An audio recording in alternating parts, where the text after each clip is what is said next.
gives me a thing like. We did it. We're live. Yay! Welcome to this Intuitive Public TV. I am joined today by Kato McNickle, playwright, director, graphic artist, and editor of Wolf Cryer's Club, a collective of creative storytellers using words and images in world building, which is one of my very, very favorite things.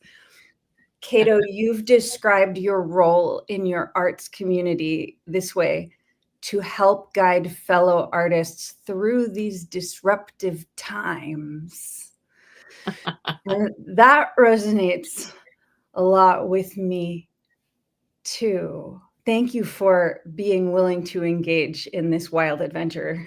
You're welcome. You're welcome. You have talked a number of times about a theater group that you facilitated where people were going through really hard stuff, and it being a theater group being particularly important to like how that support occurs. That's really a big modality in the intuitive network. We are always engaging with theatrical energies in order to meet various kinds of challenges. And when you talked just a little bit about that, I really wanted to unfold more of that so that more people could hear about your experience of it, because I think that kind of support is really important. Yeah, well, and that particular project too came along when I was in my early 20s, and it was my first professional theater job. Before that, I'd been working in art departments, and I worked as a caricature artist, and I worked at a bakery and also a factory for a bit. But that was stepping into the idea of we're going to make the thing, we're going to remake the thing we think we know how it's done, because we needed a different map, a different way of doing theater with the people that we were working with, which was at the time we described it as people who had experienced mental illnesses or were living with mental illnesses. It is a larger scope. Now the theater group still goes on. It's an arts agency. The umbrella agency is an arts agency called Outreach Incorporated, based in Norwich, Connecticut. And it's an arts and wellness project. And they offer classes, and they go do things in public, and they bring people places, and they also still do the performative aspects of an annual coffee house, the touring theater company, which tours original comedy about living with mental illnesses and other it's also moved into looking at aspects of addiction, or people, also family members of people who experience mental illnesses or psychotropic I don't know all the jargon that is used currently because I did this so long ago, and there was the way I used to describe it. Now I know that it's expanded into ways of being as inclusive as possible, and moving through like we were redesigning the process of doing theater, because when growing up, being in school theater, being in whatever, somebody puts up a poster it says auditions on this date at this time, come audition, and you get, even in community theater, like it tended to be a poster or something you saw, and then you get yourself there and you do these things. Yeah. And what was happening though with the people that we were looking to work with and get stories was that activation wasn't happening, that self-activation wasn't happening, just because of there's all kinds of social barriers or different things that were happening with different people and different needs. And we realized, well, we need to ask this in a different way. We need to invite people in a different way. It's not as simple as telling people about it and then you show up. It might be people might not have a car. They might not know how to talk about not having transportation. They might not know how to talk about, I don't know how to prepare a monologue, or just the fear of going and being in front of people and doing that might be a stopping point if you've never done it before and it's always seemed overwhelming. So how do we create a different invitation stream? How do we introduce people at different levels and find people and continue over sometimes many years to get them comfortable with the process. And perhaps at some point, first it might just be about, we're going to give you tickets and a ride to the show. You can come see it and you can meet us and you can come. Then later you'll be invited to the cast party if you want to know more about what's going on, or helping people, through the process. So part of it was like, most theater troupes, you don't need to have a van that picks people up ahead of time, but we did. In case people didn't have, because transportation issues could be a big deal. Yeah, because we live in a rural area where I am. So it wasn't like cities where there's public transportation that runs regularly. In fact, one of the things we explored was the idea one time in one of the short plays we did, or the sketches, was the idea of how long it might take someone to get to their appointment on Tuesday because of the different buses. Even though in a car, it would be a 25-minute trip. Right.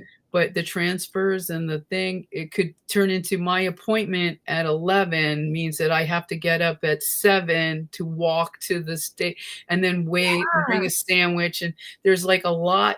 And then they don't get home till 3. And it was for this half-hour appointment somewhere at 11. The whole day. A lot of people can't even, they can't do it. They can't go to their appointments anymore. So we did. So we would do sometimes also just even bringing that in the conversation and into a short sketch comedy, just to illustrate like these extra things that most people living your life, you don't have to think about. But there are some people, we just need to think about that and unpack it and ask ourselves, is there a different way that we can help or make this easier? And our theater used to talk about that. And that was part of the conversation. And about 80% of the people in the troupe had experienced some form of mental illness or had, at some point. They weren't necessarily active in it, but some people were. They were very much in the systems, and they were either in group housing. Sometimes they were, at the time, there was a state hospital nearby, and actually they gave us office space though. So we had interaction with people who were living on campus, and then sometimes would introduce them to the troupe, and it would be a way for them to start connecting a portal into like working with people in the world beyond the institution that they were living in and part of, sometimes for many decades. That's unusual in my experience. What we have had to advocate for so much is more theater and social modalities in regards to mental health supports. Often that's missing, or it's not valued, or in some cases it's thought, well, theater has to like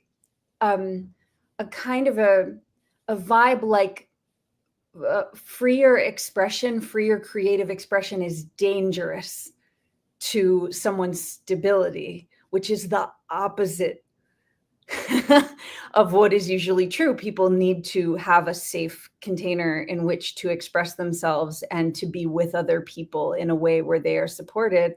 And if there's not enough of certain kinds of support, yes, there are volatile forms of creative expression that can go over an edge, but having strong relationships with others, having strong collaborative dynamics with others really ease that. And there are a lot of places where like people aren't realizing how important creative modalities are and performance modalities, because it's not just about creating from the self. It's also about, how do I show up in the world? How do others perceive me so there's a lot of neurological injury going on in severe cases in mental health. There's a huge amount of neurological injury that is misdiagnosed as only a mental health concern when somebody has difficulty with motor skills because they need to repair that neurology, for instance. And that's been part of my personal experience. And so a huge part of my recovery trajectory over many years after multiple concussion injuries has been, how do I enter a performance mode where I'm practicing my motor skills in an increasingly reliable way with other people, so that I get to discover where is my body in space and what is happening when I move it. And that's something that a lot of people need in trauma recovery circumstances, for instance.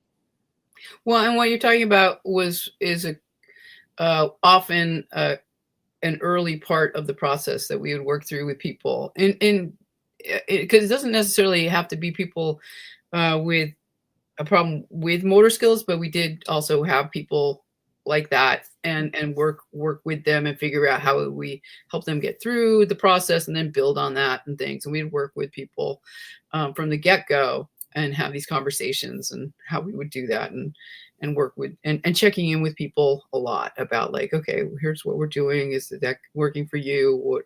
What do we need to modify things? But also so many people that had been living like, "Ugh," just getting enough breath into their bodies and getting that connected, which could also be when it first starts happening, you start moving and expanding out, Mhm. is so uncomfortable and disorienting. And then it also can bring up trauma responses or other things. And we were very clear that we were not therapists. We were making this art. And we would also, when we would work together, be very clear about what that meant. But we could help people connect with the therapists or things like that. And of course, right there, we are going to be supportive and friends and figure out what is this, the way to keep the space safe. How are we going to help you work through this? Knowing that sometimes just somebody breathing deeply for the first time and connecting to their feet and moving out and just moving their arms in this way can unlock something that they didn't Yeah. know was there. They don't even have words for yet. And we would be on the lookout for like seeing if that was happening, just to check in with people. Hey, do you need to take 5? Do you need to go sit? Do you need and just figuring that out and rolling with building enough slack into the process that we could move within that and figuring out how to move someone through a successful process. But a successful process wasn't necessarily being in the role on opening night. A successful process was just continuing to move with us. And sometimes it might mean you need to take a step back, but Yeah. you're still invited to, we're going to give you a ticket. We're going to drive you to the show if you're unable to actually go all the way through rehearsal.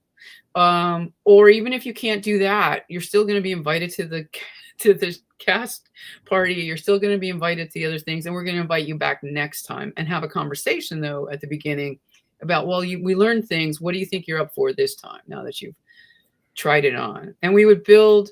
That's part of why we did sketch comedy, because you can move things around pretty quickly. The show doesn't fall apart if someone becomes ill during the process, which often happened, in part because actually the most critical time tended to be 2 weeks ahead of the show itself. So it's a week ahead of moving into the theater space and doing those kinds of rehearsals. And that tended to be when people would go into crisis or become physically ill. Um, these two responses, in part because we're almost to the point of the successful production. And the successful production is so overwhelming and uncomfortable for so many people that are used to always failing, always never quite making it, and always being everyone being disappointed, and like that cycle is what's comfortable. So they uh and our thing was, you were successful as long as you continued to communicate with us about what was going on and what could work for you, and Yeah. what would those adjustments mean, and what would they feel like, and what would they look like, and what would they be like for you. And so keeping the conversation loop, the communication loop open was a success, It's a huge whether you success. got to performance or not. Yeah. And also the show didn't crash. And we would also have like volunteer people from the community who were helping in some roles, but Mhm. they'd been at rehearsals, so they could then step in. Right. So we had like the mechanism ready to keep the show moving forward, um, depending on what happened. The the collaborative process is where success is, not in a particular outcome. The ways that you are engaging together to produce the outcome are more important than the specific outcome and exactly how that happens.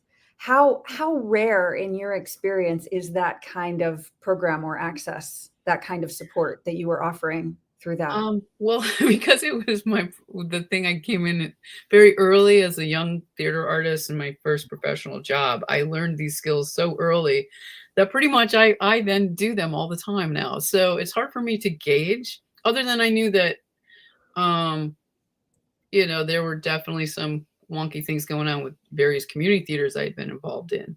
And then, weird things that happen in professional theaters. The one cool thing about having this early experience where we have the hard conversation early with people. As soon as we start recognizing a thing, we ask about it and we have a conversation to work through it, is that skill set has been the most valuable thing I could have brought anywhere, because no matter where I am, I'm willing to have a hard conversation calmly, not let it build a crisis. So we're not yelling, but I'm going to address it. I've heard you say that before, having the hard conversation early. And that was another thing that I want to talk to someone who says this, because a lot of people don't, they're not sure how to do that. They're not sure if they'll be okay if there's a hard conversation that happens. And so many of the circumstances that we all are navigating right now are because hard conversations are sort of prohibited. Like, it's just, but it makes things a lot worse to not be able to have hard conversations. They compound. And I find that to be really rare, that people would say something like that. That was one of the things that made me like lean in and be like, I wonder if Kato will talk to me more about this. Well, I practice that too. Actually, and I want to do a Substack newsletter post about this sometime. I was reading, my mom had kept a book that has from when I was in grade school, all the things that the teacher, like report cards or the report things that say, they would have comments from the teachers. And consistently across the board, the comment is always like, how quiet I am. I'm too shy. I need to learn to talk more, because I was always very shy in class. I drew a lot. I would talk to people, but very quietly. I didn't raise my hand. It was too overwhelming. And then when I was in 7th grade, maybe 8th grade. It was in 8th grade. I did an oral presentation about the uniforms of the Civil War. And I got up and I was very prepared. And a part of it was art, because I had done these drawings and things where I'd drawn things. And I did this presentation and I got done, and I didn't have anxiety over it. But that's different than raising my hand in a class and being called on and having to remember what I was going to ask and things. And I sat down, and what the teacher said was, that was great. I didn't know you could talk. And I realized, oh yeah, I don't talk in class. And that I never thought about it, just because they always wanted you to be quiet anyway. So it's not like anybody ever mentioned how quiet I was, except on my report cards. And when I went back and reread how many said, even from like kindergarten and some little day program I was in when I was 4, everything was always, but so quiet, doesn't talk, too shy, and that the shyness was getting in the way of interacting, which it did. And this theater troupe journey taught me how to talk better, because I was in a community show, and there was this really fascinating woman who was in the chorus with us. But when she auditioned, you could tell she should have been like one of these major roles. She was so good, but she was from nowhere. Nobody knew her. And the director cast a friend who wasn't as good. And I was like, but in the rehearsal process, you eventually get to know everybody. And that's always what has happened before. And I was still a teenager at the time. And but she quit because she was frustrated with not being able to do more and just being in the chorus and being spoken to in these ways that she felt was insulting. It turns out, I found out later, because I realized I'd never spoken to her. Oh, and then she's not here. Oh, and I realized what a detriment it was to not be able to speak to people easily. So I started practicing. Yeah. 2 years later, so I've been practicing a little bit. Now I can talk to people. 2 years later, I am at a McDonald's in Mystic, Connecticut, because I was taking a friend of mine's daughter to the aquarium.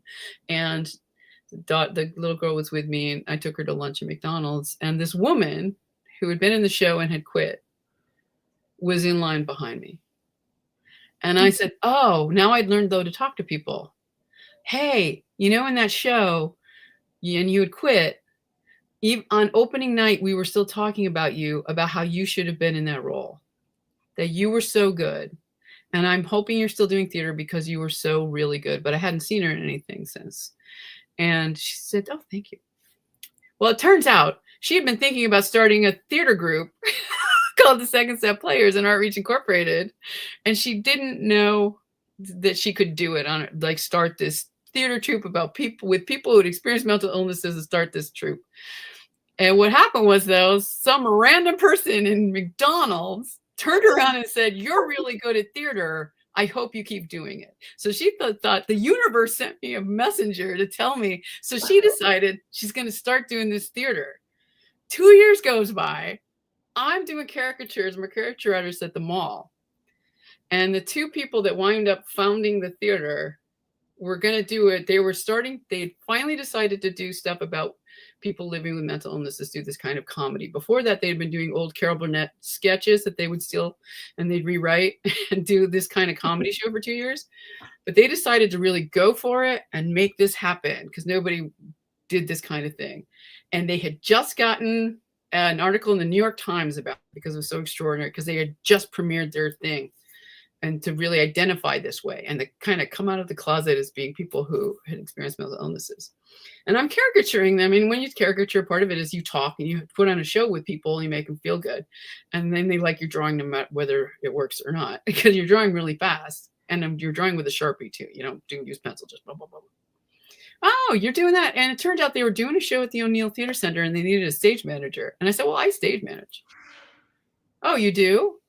And I was their first official stage manager in this new launch because the New York Times had written about them. So now there was like a lot more attention. And it was building. And then I got involved with them. And then the next year they were writing the grant. And they got a 3-year seed grant from the Department of Education. And that paid for us to have jobs. And I was the third employee. And then we all had to write the show because we were the ones that worked for it. And that's why I started writing. And that's why all these other things happened. I learned how to write grants. I learned how to think in this other way and have a very process. Like the product was the process about how we would put it together. That was how we would think about it. It's not the show must go on. It's that we must go on together. Whether it's the show we thought it would be or not, doesn't matter. Yeah. And the audience always really dug that about it. So you can feel isn't that a set of magic circumstances though? It's beautiful. It's like you carry the feeling state through it and the magic of the universe kind of comes in and repositions things and just like makes things happen. Yeah. It was just how that happened was like, and every 2 years just bumping into each other again. And then both the things that both of us were doing on these different trajectories came together and became this opportunity. And for 5 years, and part of my job after this initial seed grant ended was we'd gotten another grant. Part of the state funding took over for the troupe itself, but then we won this other federal grant that was about, I trained 7 other theater troupes in the Northeast how to do what we were doing based on the second step player model.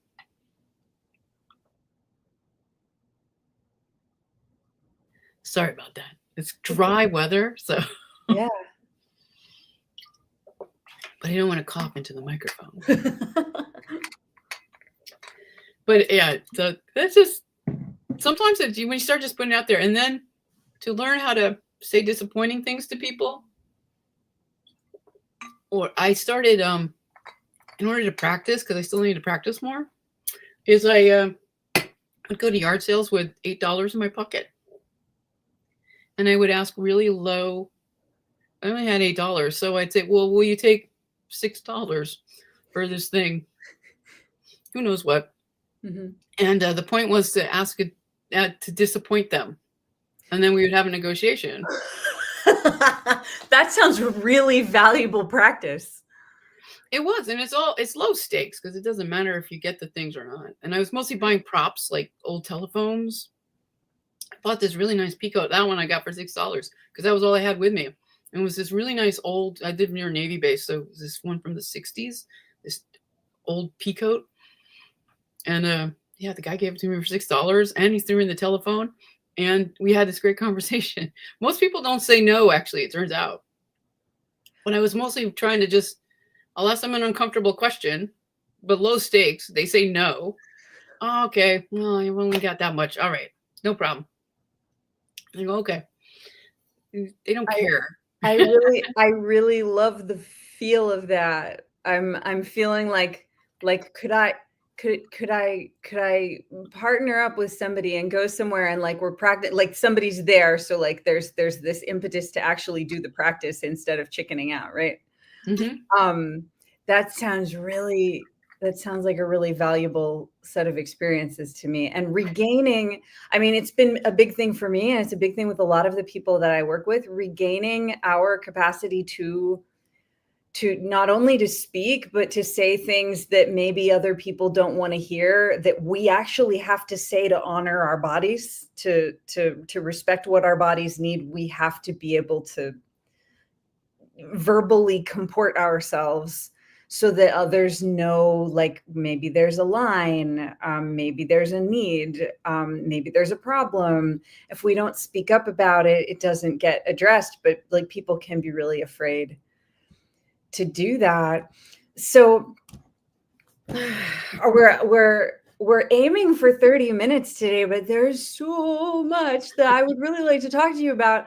Maybe just in the next 5 minutes or so, could we just talk a little bit about where storytelling comes into there are so many aspects of this that like they vibrate on the frequency of storytelling for me. And I read about how you were starting to explore other forms of storytelling beyond theater at a certain point. And of course, you're often drawing when I see you, which I am drawn to. And you do a lot of different kinds of visual storytelling, like with Wolf Crier's Club. There are a lot of beautiful visuals there. Do you want to say a little bit more about that before we go? And maybe if you'll join us again, I could use that as a leaping off point next time. Sure. Well, and the drawing thing is when I was a little kid, I mean, I drew things. Yeah. And I drew things a lot. And I wasn't one of those kids that drew like a narrow band across the top that was the blue sky with an orange sun in it. I understood that you mostly didn't see the sun in the picture, and the sky went to the ground, and that bodies had mass. Like, I didn't draw a head with the arms like little tiny kids do. And I know my sister, both my siblings did, but I always drew just people with mass, and they had arms, and they might have hot dogs coming out of the ends of the arms like little fingers, but when I've got these old things, but things like had more mass, and I've always kind of understood that in my representations. And when I was in first grade, the art teacher got in touch with my mom, and it turns out they went to high school together. By then the art teacher had married, so had a different name, which is why they didn't know it until they were speaking to each other. And to talk about my artistic ability and how good I was at it. And then recommended a teacher for me to go work with, who had this classroom in her attic, an art thing, and on weekends. And because of how I was drawing, because what are you in first grade, 6 years old? Yeah. I was put with like the 12-year-olds. Because I was learning to draw at a different level than the people that were my age. So I wasn't in that class because that was not very fun for me. Although it was intimidating to be with when you're 6 and they're 12, it's the big age difference. But I was learning how to really draw, and this so that was like my first thing. And so I had always drawn. That was how I got like positive attention too, because I was very good at it. And in fact, many years later, when I was going back to finish up my undergraduate degree at Brown, I took a studio art course. I hadn't really done big, because I'd been doing theater for so long and using my design background, but not using, like, really doing it. But I just was automatically doing the thing, using my whole arm, doing this thing. And the professor came by, who worked at the Rhode Island School of Design, because they have an inter-collaborative thing with Brown. And he said, "Oh, well, obviously you've been trained." And I said, "Well, how do you know that?" He said, "Because of how you hold the pencil." And then I remembered, like, oh, I had forgotten ever learning how to hold the pencil this way. When you do this stuff and how you use your whole hand and arm and stuff. And it's like, oh, I was so young when I learned that. I forgot that. It took a bit to learn how to. There is a way that you hold it when you've been art trained and trained from very early. But that was my original thing. And I thought I was going to be a children's book illustrator. That was what I was studying, that or portraiture, because I was very good at portraits. And so that I was an art major in high school. So I took all of the art classes. And they had quite a few where I went to school. And I was class artist. And when I got into theater in high school, I also started like learning just how to build sets and design sets because nobody knew how to do that. So when I got a book out of the library, I learned how to do it. And, and I met that's so immersive. Like the graphic arts is one thing, but then doing it on a stage, the immersion of being in the art piece. Yeah, it's so big, and learning how to do it. And then I taught myself to like paint with both hands so I could paint fast. I became the person that did the detailing. And because I'm good at the detail. And then when I got a little bit older in my early 20s, learning how to run art crews because I was always asked to come do stuff. And so many people want to paint, but so many people don't know how to paint.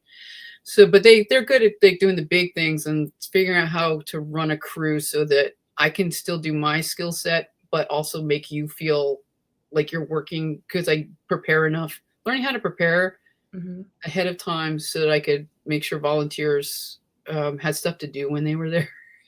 But that's also what Second Step Players taught me, was how to incorporate people who might not have skills yet, but how do I communicate that? But how do I come in a way that we're prepared so that I maximize your time and I maximize my time, so we don't waste time. And that's actually become the essential thing as I've worked through theater, is the most valuable thing people are giving you is time. So don't waste it, even especially if it's volunteer time. Like, but that's the one that gets wasted the most. Like people just, because I would volunteer to show up at things. Sometimes they wanted me to come paint, and I would sit around for 2.5 hours before they were ready for me to, like, well, you've got me this one day for 4 hours, and now I'm only going to paint for an hour. And they're like, oh, well, we can stay. Like, well, yeah, but I can't. So, and it takes 20 minutes to prepare the paint, and it takes 20 minutes to clean up. And, so that's what I started realizing, how much of my time was wasted when I would go to these things and how frustrating that is.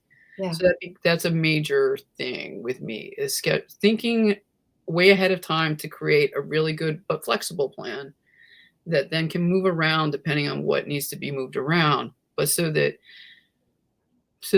everyone's time is honored. Anyway, that was a long answer for your question about that, but how the drawing skills. So in a way, this thing that has happened with the disruption in theater, new play development, which is my expertise for a couple of decades, and moving into picture books, but in a way it's a return to what I was the original trajectory. But what I have is many more skills about how to create community. I know as an artist, I had accidentally stumbled over a decade into having a good supportive playwriting community, where we would help each other become better, and how to talk about the work and how to do that. So at least with this, I knew that as I was making this transition, well, what I need though is this community. So I was in a class that was a really good class, but the one missing component was it was online, and they had live sessions with the professors, and we had like message streams, but we weren't meeting in person. And so I just set up a time each week. Like, I just want a home room and we'll just check in with each other. And nobody has to, and you could do the class at your own pace. Nobody had to be like right on top of it. But we would just talk about it for an hour, and we'd help each other get through the course together. And that's what became Wolfcryers Club. Because once we were done with the class, people wanted to come back, wanted to keep meeting. And I was like, oh, maybe we'll become a mastermind. And then somebody else suggested it. I was like, let's do that. And then we were moving through, and then I started wondering what would happen if we started, instead of waiting until we have books to talk about, because we'll be independently, and people are working toward that, but it takes a couple of years to develop things and draw the pictures, develop text, do all the things, and then do the Kickstarters. Well, let's start having a newsletter now before anybody's paying any attention. We can practice talking about our work, which is uncomfortable, but we need to get past that. And now's the best time, because we've got there's like 100 people paying attention. It's not that many. And so we can make all kinds of mistakes. By the time we have it built it, we'll be better at talking about it. And then when we have a book a year from now or different members, we can help each other. And the goal is eventually to not need wolf criers anymore, because maybe you'll be doing your own thing. Like so your audience will be like attached to your page. That's not going to be wolf Sure. criers. Wolf criers is more of this place where we can then tell the larger thing, collective Sure. audience, and then they can go follow your specific thing. But you'll be ready by that. And we'll have kind of made this little common pool. It's kind of like an incubator. Yeah. Yeah. Go ahead. I was just saying, part of Second Step Players, when we were designing it, part of it was like, we want to get people who are involved with it to no longer need to be part of Second Step Players, because they'll develop the skills to go be in the things that are happening in the community that they want to be part of. And that's part of why we made a program too, that was the Partway Bridge, where we would help somebody become involved with local things, and we'd drive them the first hunk of times until they found other ways to be part of that. And to help the community. Also, we'd have conversations with the people in the local arts community to help support someone who might be coming from Second Step Players into their thing, but to have enough skills that people could do that. And we started having these kind of like halfway, we would help people bridge into that. So the goal was to eventually not need Second Step Players anymore. But Wolf Criers is kind of the same way. Like eventually it will end, but it's years down the road. But yeah, it's the incubator space that won't always, I don't know, it might turn into something else for all I know, but it's flexible in that way too. I really appreciate that there's so much in the methods that are sort of coming through the way you describe things, that there is an element of recovery orientation for people who are having a hard time, and there's an element of entering economic spaces that people might not yet feel like they can be part of. So what I read on the Substack was about indie artists and writers learning to navigate and share the wild spaces of artist entrepreneurs. And so many people, like, they don't know how to connect what they love to do to having income, to being paid to create a children's book. Like, how can I have a successful Kickstarter? I don't even know, where to go with this. And to hang out with people who are doing it and using, like, it's theater skills, it's communication skills, it's storytelling skills, to be able to find our way through that together and not have to wait until we've got to get it perfect before we show anyone anything. Like, let's just have our process in a way that is shared more openly, and other people can be invited into it. And like, maybe there's a really small audience at first, but that, we can play with the expansion of that and find out what comes of it. That's my favorite kind of modes. Like, that's really, really great stuff. And I would like to ask you more questions about all of this at a future time, when we could have another conversation. I really want to encourage people to go to wolfcriers.substack, and I can talk. I keep practicing. wolfcriers.substack.com. Is there anywhere else that you want to invite people to find you also? Right now, that's kind of the best place. I mean, if you Google Kato McNickle, I'm like the only one. So you'll come across my website, which is not turned over yet into talking about the book stuff that I'm doing right now, or with the children's book thing specifically. It's more about when I designed it, it was like, clearly I was going to be turning outside from theater, but right now it's very theater and playwright heavy. So it's there. You can read about me. It's still me. And I'm mostly talking about, like, I don't know what's next. I'm trying things out. At the time, I think I was doing some poetry, trying to write poetry every day and keeping things, just fresh enough after with the shutdown and the things that were going awry with theater. I had your URL here and I'm looking for it. I think it's Kato a Go-Go, because that's what I go by. .com? Yeah. So Kato a Go-Go. There it is. Which is where I am everywhere. I'm Kato a Go-Go on all these different sites. Can I change the band? Which I just think is a funny thing to say. Kato a Go-Go. And then, every now and then I get mail addressed to Kato a Go-Go. was like, wow. There, I fixed it. Is that right? Katoagogo.com. It's See, coming I back. saw the Substack, but yeah. I put it at the beginning right Oh there. yeah, that's it. I'm pretty sure that's it. I added it in. Thank you for doing this broadcast experiment with me. You're welcome. I love experiments. It's great fun. Public media experiments are my jam. So I feel really activated when people are willing to engage in public media experiments with me. Thank you so much for bringing your awesome energy and it's really, I feel it's really, really important work that you're describing Well, thank you across very the much. board. And Well, I'm and really glad that you're doing it. I'm really glad that Art Reach Incorporated and Sex Step Players are still chugging along. In fact, that was my podcast experience too. They hired me to do a project. I was like, well, I want to start a podcast. And so we did 4 episodes of a podcast called Because Creativity Heals. And it helped me learn how to do that. But it also like got us having these conversations and figuring out, well, if we do things in the future, what would they be like? And my spouse is part of the house band. They're gearing up to do another coffee house where they rehearse once a week with people and local musicians fill in the band. And so it's still going along. They do stand-up comedy too. They started doing that. And there are it's a really great group. It sounds juicy to explore, and I'm looking forward to getting to ask you more about All right. all of this. Well, thanks for asking me. I was really excited that you asked me. And also I get to spend time with you, which I've wanted to know more about you and your process too, which is always interesting. But we can talk more about that too. You can ask me questions whenever you want on public media or otherwise.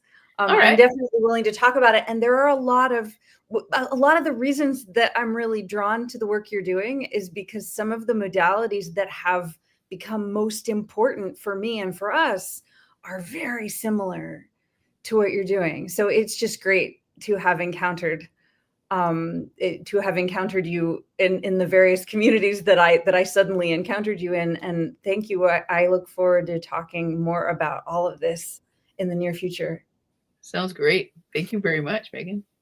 I will wrap us up. Thank you to all our viewers and listeners of this Intuitive Public TV. We will be back sometime even sooner than we may suspect. Gratitude and blessings.